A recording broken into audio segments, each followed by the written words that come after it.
234 போட்டியிடுவதற்கு நாங்கள் தயாராக இருக்கிறோம்.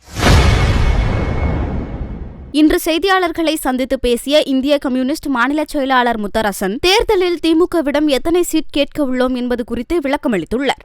அமித்ஷா சொல்லிட்டு போயிட்டாரு, தமிழ்நாட்டில் பாஜக அதிமுக கூட்டணி ஆட்சி, முதலமைச்சர் யார் என்பது அதிமுக பிறகு முடிவு செய்யும் என்று அவர் அறிவித்து விட்டார். எடப்பாடியும் அதை தான் சொல்கிறாரு.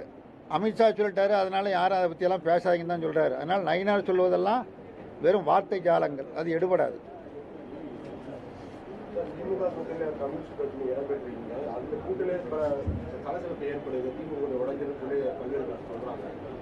சலசலப்பு ஏற்பட வேண்டும் என்று விரும்புகிறார்கள், பகல் கனவு காணுகிறார்கள். இங்கே எந்த சலசலப்பும் இல்லை, உறுதியாக இருக்கிறது. 234 போட்டியிடுவதற்கு நாங்கள் தயாராக இருக்கிறோம். அதான் அது பேசுகிற பொழுது பேசலாம். தேர்தல் அறிவித்த பிறகு திமுக சார்பில் ஒரு குழு அமைக்கப்படும், எங்கள் கட்சியின் சார்பாக குழு அமைக்கப்படும். அந்த 2 குழுக்களும் சந்தித்து பேசி யதார்த்த நிலைமைகளுக்கு ஏற்ப முடிவுகள் எடுக்கப்படும்.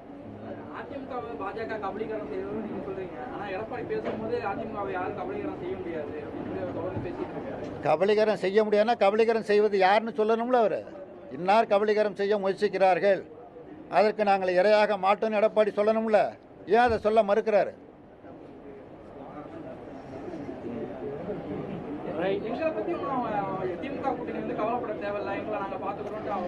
நாங்கள் எடப்பாடியை பற்றி நாங்கள் கவலைப்படலை, கவலைப்பட வேண்டியது அவர் தான் கவலைப்படணும். அவர் கட்சி காலியாக போகிறது. எப்படி மகாராஷ்டிரா மாநிலத்தில் தேசியவாத காங்கிரஸ், சிவசேனா கட்சிகள் கபலீகரமானதோ அதை போல அதிமுக கபலீகரம் ஆகிவிடும் என்பது குறித்து நாங்கள் கவலைப்பட வேண்டிய அவசியமில்லை, எடப்பாடி தான் கவலைப்பட வேண்டும். நன்றி நன்றி நன்றி.